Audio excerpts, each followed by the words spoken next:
الحمد لله رب العالمين والعاقبة للمتقين والصلاة والسلام على أشرف الأنبياء والمرسلين وعلى آله الطيبين الطاهرين وأصحابه الأكرمين وأولياء أمته أجمعين أما بعد قال الله تبارك وتعالى في شأن حبيب إن الله وملائكته يصلون على النبي يا أيها الذين آمنوا صلوا عليه وسلموا تسليما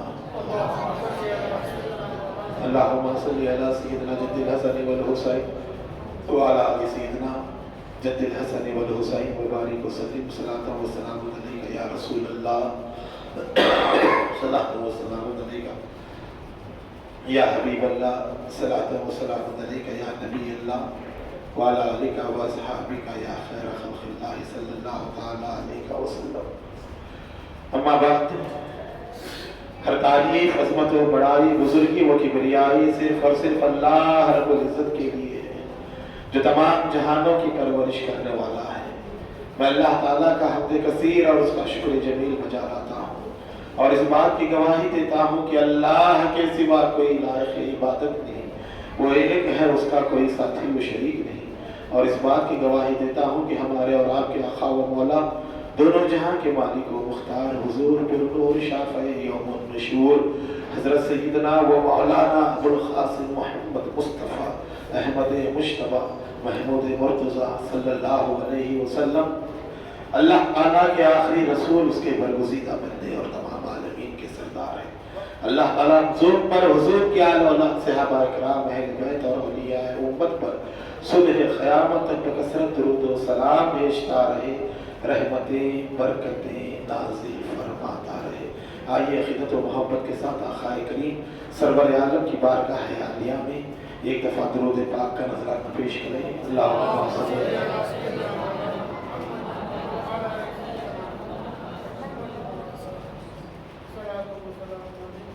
ابھی آپ نے بڑے پیارے انداز میں حجت پاک کے فضائل اور ان کے کمالات کو سماعت فرمایا. شعیب الحق چشتی جو ہے اپنے انداز میں بیان کرنے کی اجازت حاصل کر رہے تھے. آواز ساتھ نہیں دے رہی، طبیعت ناساز ہے، اس کی بنا پر چند باتیں آپ کے سامنے جو رکھوں گا. دعا فرمائیں اللہ تعالیٰ حجت پاک کے صدقے میں صحت کاملہ شفایت عطا فرمائے. کیونکہ سننے والوں کو جو ہے سما خراشی جو ہوتی ہے نا، وہ بڑی بار گزرتی ہے. مقرر کی اہمیت، مقرر کی عظمت جب تک ہی ہے جب تک کہ وہ صحیح بولتا ہے. جب اس کی آواز خراب ہو جائے پھر وہ اہمیت کی حامل نہیں رہتی. تو اس لحاظ سے کیونکہ 2-3 روز سے سفر پر تھا تو ہو سکتا ہے موسم کا اثر ہوا ہو، جس کی بنا پر جو ہے آواز میں تبدیلی آئی ہے. کیونکہ اہل بیت کی محفل ہے، اہل بیت کا ذکر ہے. ہم تو یہی کہتے ہیں زندہ رہیں گے تو ان کے ذکر کے ساتھ، مریں گے تو ان کے ذکر کے ساتھ. آقا کریم سرور عالم نور مجسم صلی اللہ علیہ وسلم نے ارشاد فرمایا جو اہل بیت کی محبت میں مرا وہ شہید ہو کر مرا. فرمایا جو اہل بیت کی محبت میں مرا اللہ تعالیٰ اس کی قبر کو ملائکہ رحمت کی زیارت کا بنا دیتا ہے، اور جب وہ اٹھے گا بروز قیامت اس حال میں اس کو لے جایا جائے گا کہ جس طرح دلہن کو دلہے کے گھر لے جایا جاتا ہے. اور فرمایا اہل بیت کی محبت وہ محبت ہے کہ جو انسان کو دنیا میں بھی کامیاب کرتی ہے، آخرت میں بھی کامیاب کرتی ہے، قبر میں بھی کامیاب کرتی ہے. آج کا یہ مادی دور، آج کا یہ دور حاضر جس میں آپ دیکھتے ہیں کہ سوشل میڈیا کے ذریعے مختلف فرقے، مختلف طبقے اہل بیت کے متعلق اپنی ناگہباں زبانوں کو بلند کرتے ہیں، اعتراضات کرتے ہیں. ایک طرف خارجیت ہے، ایک طرف رافضیت ہے، ایک طرف ناصبیت ہے، اور ایک طرف جو تفصیلیت ہے. ہر طرف سے اہل سنت جماعت کے اوپر حملے ہو رہے ہیں، اور یہ ذہن میں آپ کے ڈال دیا گیا، یہ بتا دیا گیا اہل بیت سے محبت کرنا، پنجتن پاک سے محبت کرنا یہ شیعوں کا طریقہ ہے، یہ رافضیوں کا طریقہ ہے، سنیوں کا طریقہ نہیں ہے. تو یاد رکھو اہل بیت سے محبت نہ شیعوں کا طریقہ ہے نہ سنیوں کا طریقہ ہے. اہل بیت نہ سنیوں کی جاگیر ہے نہ شیعوں کی جاگیر ہے. اہل بیت ہر مومن کے لیے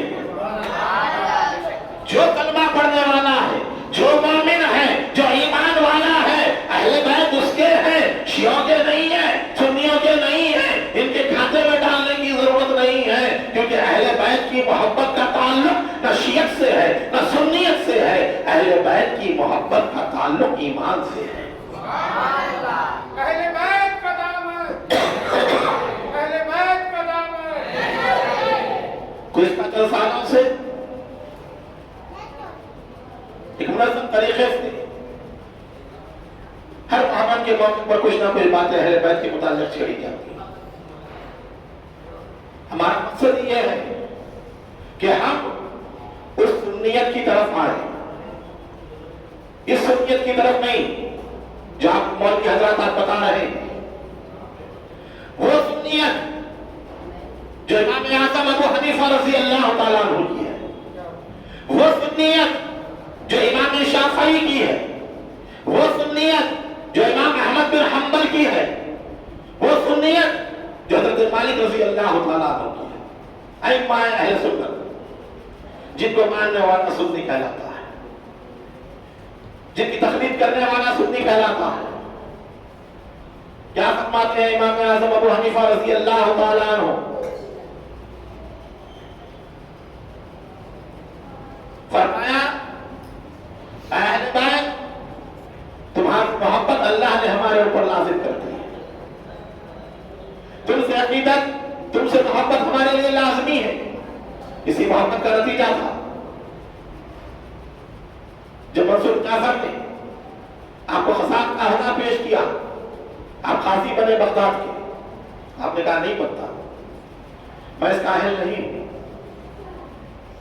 اس نے کہا جھوٹ بول رہے ہیں، آپ جھوٹ بول رہے ہیں۔ امام ابو حنیفہ نے کہا اگر میں جھوٹ بول رہا ہوں تو تب تو واضح ہو گیا کہ میں اس کے قابل ہی نہیں ہوں کہ میں جھوٹا ہے نا، جھوٹا قاضی نہیں بن سکتا، سچا ہونا ضروری ہے۔ کہا کہ نہ کر رہے ہیں، کہا کہ میں نہیں بنتا، آپ کو قید میں ڈالا گیا، کئی سال قید میں رہے، زہر دیا گیا، 2-3 مرتبہ کوشش کی گئی۔ اب بتائیں قضا قبول نہ کرنا، کوئی خدا قبول نہ کرنا، کیا اس کی اتنی بڑی سزا ہوتی ہے کہ اس کو زہر دے کر مار دیا جائے، قتل کر دیا جائے؟ بھائی عہدہ آفر پیش کی گئی کہ عہدہ اختیار کریں، آپ قاضی بنے، آپ نے کہا نہیں بنتا، میں اپنے آپ کو اس کا اہل نہیں سمجھتا، میں اپنے آپ کو اس کا اہل نہیں سمجھتا، تو کہا کہ آپ جھوٹ کر رہے ہیں۔ آپ نے کہا کہ جھوٹا ہوں تو قاضی بننے کی تو لائق ہی نہیں، قید میں ڈال دیا گیا، کئی مرتبہ زہر دیا گیا، آپ نہیں کھاتے تھے کھانا۔ لوگوں نے کہا کہ امام کیا بات ہے، آپ کو کھانا پیش کیا جا رہا ہے، آپ کھانا نہیں کھاتے۔ آپ نے کہا کہ تم لوگ کہتے ہو کھانا کھاؤ کھانا کھاؤ کھانا کھاؤ، اور یہ کھانا مجھ سے 70 مرتبہ کہتا ہے کہ ابو حنیفہ مجھے مت کھانا، میرے اندر زہر ملا ہوا ہے۔ آخر میں مشیت الہی ہے، آپ نے وہ کھانا کھا لیا۔ وجہ کیا ہے کہ آپ نے حضرت امام محمد نفس زکیہ رضی اللہ تعالیٰ جو امام حسن کے پوترے ہیں، اور امام ابراہیم نفس مرضیہ رضی اللہ تعالیٰ ان کی تعریف کی، اور امام زید جو زید العابدین کے بیٹے ہیں جن سے زیدی فرقہ ہے، امام زید نے جب اعلان کیا کھلے طور پر بنو امیہ کے خلاف جہاد کا، تاریخی بات بتا رہا ہوں میں، امام زید نے اعلان کیا، کئی لوگ ان کے ساتھ ہو گئے، امام اعظم نے بھی ان کے ہاتھ پر بیعت کی اور 80,000 دینار اپنے بیٹے کے ذریعے بھیجائے اور کہا کہ امام میری خواہش تھی کہ میں آپ کے ساتھ آتا اور آپ کے ساتھ رہ کر لڑتا، مگر حالات ایسے نہیں ہیں، مجبوری ہے، لہذا یہ نذرانہ قبول کریں اور اس کو جو ہمیں مصارف میں لیں۔ تو حکومت کو تمام باتیں معلوم تھی کہ ظاہری طور پر ہمارے دربار میں آتا جاتا ہے ابو حنیفہ، اندر سے بیت سے ملا ہوا ہے، امام زید سے اس کے تعلقات ہیں، امام نفس زکیہ سے اس کے تعلقات ہیں، امام نفس رضیہ سے اس کے تعلقات ہیں، اسی بنا پر آپ کو پھر راستے سے ہٹایا گیا۔ یہ ابو حنیفہ، اب معلوم ہوا وہ سچا حنفی پکا سنی وہی ہے جو اہل بیت کی محبت محبت میں اپنی جان کو قربان کرنے والا ہے. یہ سنیت 1400 سال پرانی سنیت ہے. 100 سال پرانی سنیت نہیں, 125 سال پرانی سنیت نہیں, کسی مدرسے کی سنیت نہیں, کسی شہر کی سنیت نہیں.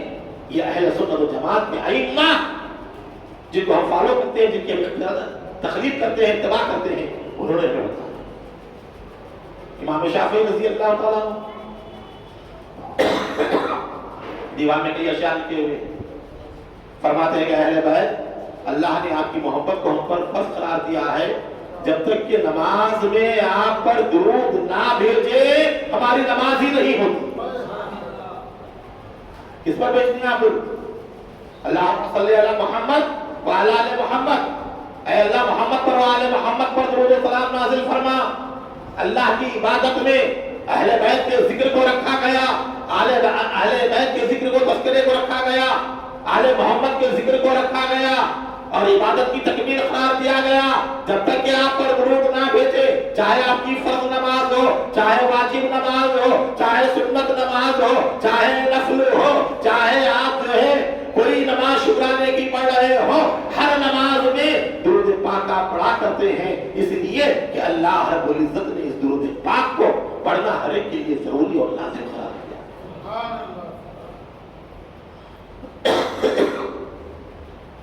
امام احمد بن حنبل, ان کا معاملہ تو یہ تھا کہ جب مسئلہ قرآن پر کہ قرآن مخلوق, آپ کو فتویٰ طلب کیا گیا, ایک بڑی بحث ہے, قرآن پاک مخلوق ہے یا نہیں. تو آپ نے کہا انکار کیا, مخلوق نہیں مانتا میں قرآن کو. قرآن اللہ کا کلام غیر مخلوق ہے, اللہ کی صفت ہے, مخلوق نہیں ہو سکتی.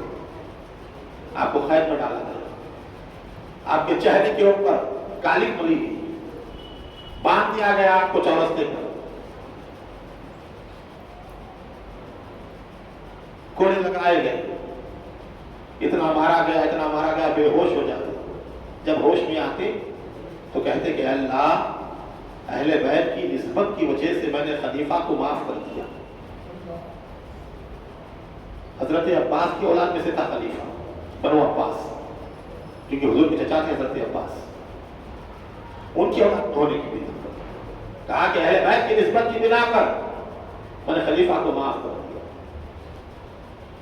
ایک واقعہ اور بیان کیا تھا, جب مارا جا رہا تھا امام احمد بن حنبل رضی اللہ تعالیٰ, اتنے کوڑے لگائے گئے, آپ کا ازار, آپ کا ناڑا جو تھا وہ ٹوٹ گیا. ناڑا جو باندھتے ہیں پیجامے ٹوٹ گیا. صدر مبارک نیچے تشریف لا رہا تھا, آپ نے آسمان کی طرف اٹھائی, کہا کہ مولا اگر میں حق پر ہوں تو میری صدر پوشی کرنا, میرے صدر کو چھپانا. جیسے ان کی زبان مبارک سے نکلے, جو پیجامہ کا آپ کا ناڑا ٹوٹنے کے باوجود اسی طرح کھڑا رہا, نیچے نہیں آیا. تو یہ امام احمد بن حنبل, ان کے بیٹے حضرت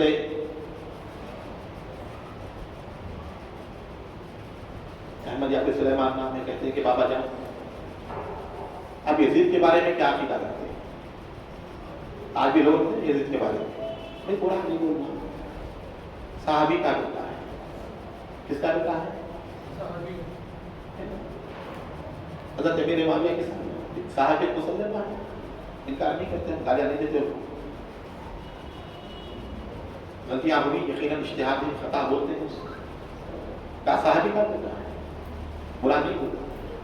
کہا کہ اے بیٹے میں اس شخص پر کیسے لعنت نہ کروں جس پر اللہ نے قرآن میں لعنت فرمائی ہے, جس پر اللہ نے قرآن میں لعنت فرمائی. کہا اللہ نے یزید پر قرآن میں کہا لعنت فرمائی, تو آپ نے قرآن پاک کیا ہے کیونکہ میں نے مطالعہ نہیں کیا ہے اسی لیے مجھے حوالہ نہیں دے رہا ہوں. ہم نے قرآن پاک کیا ہے اور کہا یہ وہ جنہیں اللہ حکومت دے, اللہ اقتدار دے, اللہ انہیں زمین پر اقتدار دے تو یہ لوگوں پر ظلم کرتے ہیں, لوگوں پر مظالم ڈھاتے ہیں, ایسے ہی لوگوں پر اللہ کی لعنت ہے۔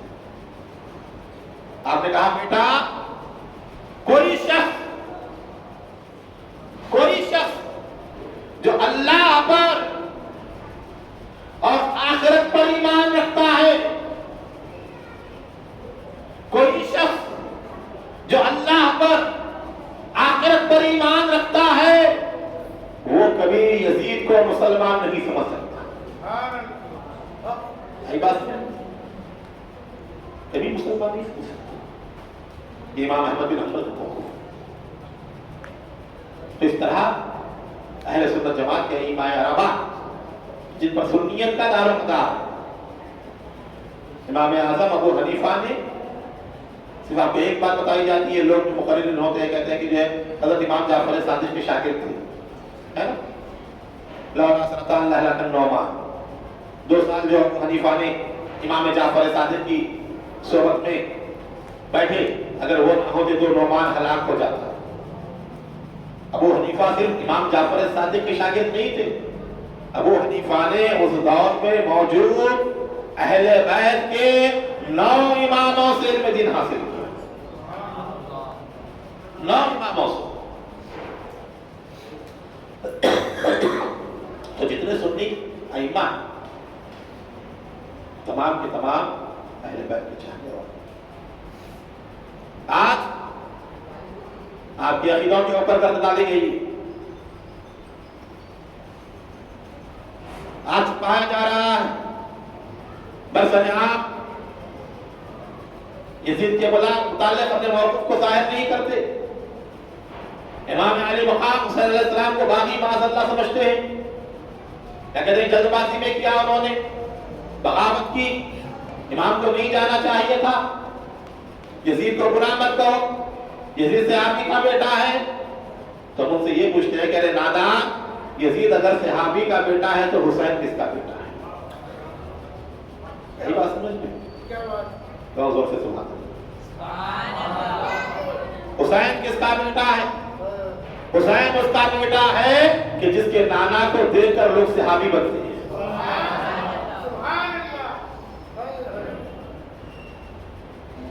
ابن رسول آپ کو کہا جاتا ہے، ایک مرتبہ جنگ میں مولا کائنات سے کہا گیا آپ اپنے بیٹے کو جو ہے جنگ میں بھیجائیے، تو آپ نے عباس کا نام لیا، لوگوں نے کہا آپ نے عباس کا نام لیا، حسن و حسین کا نام نہ لیا، کہا کہ علی کے بیٹے کو کہا گیا تھا حسن و حسین مصطفیٰ کے بیٹے۔ ابن رسول آپ کو کہا گیا۔ حسین زندگی کی علامت ہے، حسین نجات کی کشتی ہے، حسین ہدایت کا سفینہ ہے، حسین وہ ہے کہ جس کے چہرے میں علی کا جلوہ نظر آتا ہے اور مصطفیٰ کا نور نظر آتا ہے۔ بیدم یہی تو 5 ہے مقصود کائنات، ہے نا، بیدم یہی تو 5 ہے مقصود کائنات، خیر النساء حسین و حسن مصطفیٰ۔ علی کو فاتح بدر و حنین کہتے ہیں، سمجھ میں آئے تو سبحان اللہ کہیے تو خامش بنی۔ علی کو فاتح بدر و حنین کہتے ہیں، حسن کو نور شہ مشرقین کہتے ہیں، وفا کی آخری منزل کا نام ہے عباس، کمال صبر و رضا کو حسین کہتے ہیں۔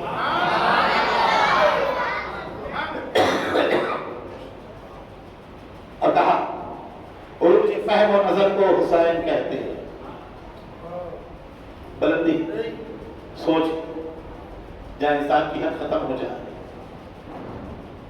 عروج فہم و نظر کو حسین کہتے ہیں، کمال روح بشر کو حسین کہتے ہیں، جو چند لمحوں میں جائزہ صدیوں کا رفیع اسی نظر کو حسین کہتے ہیں۔ تفسیر عز و عظمت انسان ہے حسین، تفسیر شرح، تفسیر عز و عظمت، عز و عظمت کی جو ہے داستان کی شرح، تفسیر عز و عظمت انسان ہے حسین، بے شبہ لا الہ کی پہچان ہے حسین، بسمل اگر نصیب ہو، رام پرشاد بسمل کہتا ہے، اس سے سیکھنا چاہیے، بسمل اگر نصیب ہو فہم رضا تو سن، لا ریب ایک کھلا ہوا قرآن ہے حسین۔ انسانیت کی شان بنام حسین ہے، انسانیت کی شان بنام حسین ہے، یعنی بہت بلند مقام حسین۔ رکھو نہ راہ حق میں کبھی جان اتر عزیز، اے مومنو سنو یہ پیام حسین۔ اس کو کسی کتاب میں کیا کرتے ہو تلاش، ہر پاک دل پہ نقش امام حسین۔